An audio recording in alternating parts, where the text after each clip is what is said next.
This video is made possible by our generous supporters on Patreon. Check out patreon.com/NWR for all the details.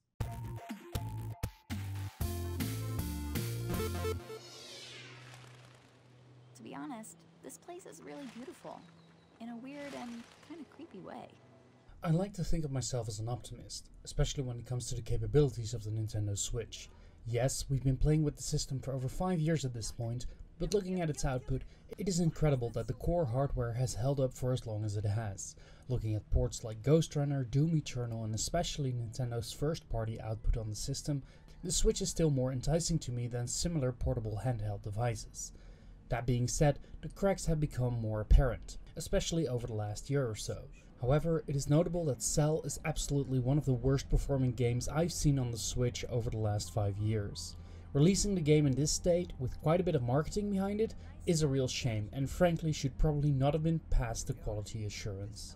XEL opens quickly and sees the protagonist crash landing her ship on a mysterious planet. Unfortunately, the crash causes her to lose her memories of who she is and where she is, while also seemingly putting a rock in her forehead. Accompanied by a strange robot, she sets out to explore the planet and find out what XEL exactly is. From there on out, you find weird robots all over the place and a colony of humans who are fighting against mysterious outsiders. All the while you are searching for ways to repair your ship and save the colony. The game is presented as being clearly inspired by the Legend of Zelda games and is an action-adventure game. I may be cutting this explanation a bit short, but that's because I found the general conceit of XEL to be quite boring and lackluster. You have a sword and a shield with which you can fight enemies. There are clearly marked dungeons that reward you with key items needed to progress, and there's a roll button with the stamina meter. But whereas the landscapes and design of Hyrule evoke mystery and exploration, XEL sees you walking down a lot of linear corridors, beating up slow enemies and having quite a bit of downtime during play. The exploration here rarely feels rewarding, from hidden audio logs to additional components used for improving gear and crafting items. I found myself quickly just passing all the additional stuff up to get the game done and over with. None of the characters feel engaging or well written enough to be fully invested in. And while a Zelda game also rarely has well written characters, XEL really wants you to connect with the mysteries and how these people are dealing with their life on this planet. Unfortunately, most of what I can praise about the world building and gameplay in XEL is that the general aesthetics of the game are pleasing. That's about where it ends for me, because the Switch version is absolutely atrocious. Not only are we talking about horrendous frame rates that I'd say drop below the double digits, but popping is a constant part of the journey.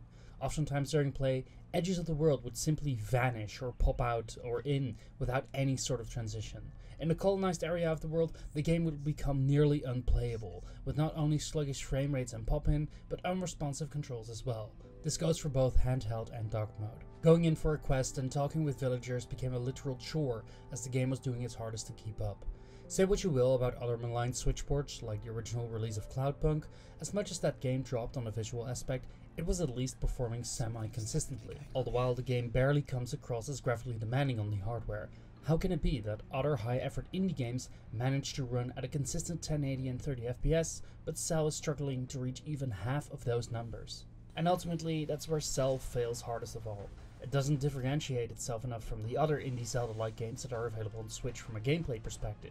Titles like Death's Door, Crosscode, and Blossom Tales offer a much more refined and unique take on the ideas Zelda is known for, and run fantastic on Switch. XEL has little character to enjoy, there's no story to keep you fully engaged, and gameplay feels contrived and repetitive.